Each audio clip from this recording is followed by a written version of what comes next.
is that prediction? Is that, how does that work? How does that work? What with intuition? Well, intuition is a form of intelligence. Like an agent, like a government agent now, they have to have what's called intelligence, right? And part of their intelligence is gathering information. Okay, so they gather, an intuitive person is not just simply just intuitive. They have information. They can see beyond certain things, and because of that information they've already gathered. And with that, then they tap into another aspect called feeling, vibration. And when they have that vibration with the information, they bring that together, and that is when they say, oh, so have you done such and such and such? Or I've intuited that you may be feeling this. I intuit that, this is going on. That's just my intuition. But what it is that they've utilized intelligence. They've utilized intelligence, and they've also utilized feeling. And both of which is a form of intelligence. So it's all intelligence. Intuition is also all intelligence. So my next question has to be, I thought, in order to feel, I thought one of the purposes, well, no, actually, let me ask a different question. When we meditate and we try and be deep inside ourselves, we're not trying to, for want of a better word, transcend feeling. Right. Or we're trying to transcend, or we're trying to not respond to like stimuli, whether it's good or bad. Yeah. Does that make sense? Yeah. Okay. Yeah. Okay.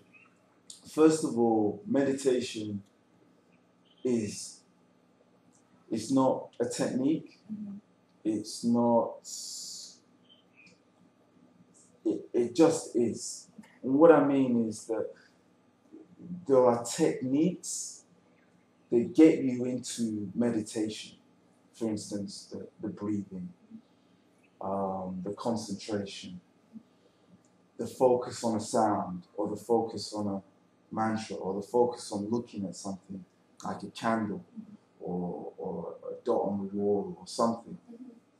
But the actual meditation itself is a state. And that state is a state of watchfulness. Watching. So, yes, you're not trying to, you're feeling, you're watching the feeling. You have thoughts, and you're watching the thoughts. So you're watching your mind. That's right. And you begin to watch also the mind. So as you're doing that, the mind is being watched. Do you understand? So that is what meditation actually is. It takes a while to get into that state. Meditation is also not really a practice, even though people say you practice meditation. No, what it is that you're practicing the breathing, you're practicing the concentration, you're practicing the sitting still, you're practicing all these kind of things. That's the practice, but meditation is what it is once you've done all that practice. And you can be in a meditative state while washing dishes, because meditative state is watchfulness, complete awareness of what you're feeling, what the thoughts are, so on and so on. It's just that. That's what meditation is. So you could be like gardening, you could be digging a field, you're still, but you're meditating. And that's why there is no full golden rule about sitting and just being still and going because that's what people think that meditation is. Actually, so it's not just that. That's why you have moving meditation. So one can move and then go into that state. Yeah. You have walking meditation. You know, whirling dervishes. You know, they're spinning around, they're spinning around, they're spinning around, they're spinning around. But all the movement, while they're moving, there is stillness within. It's centered, it's balanced. That is the beauty of it.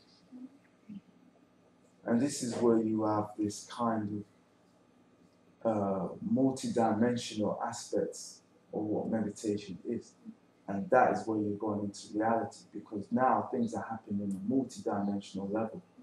Because while you're, for instance, you could be sitting still, for example, and the heart is beating, you know what I mean? The blood is rushing around, the lungs are expanding, they're coming in, they're going out, the organs are working a certain way. All these things are happening internally. The mind, the thoughts, the nervous system, all the cells in the body are doing what they're doing, with the thoughts and so on. You know, the neurons in the nervous system are going, they're flying up and down and stuff like that. All of these aspects are going on. There's a lot of life. And you're sitting like a rock. Multi-dimensional.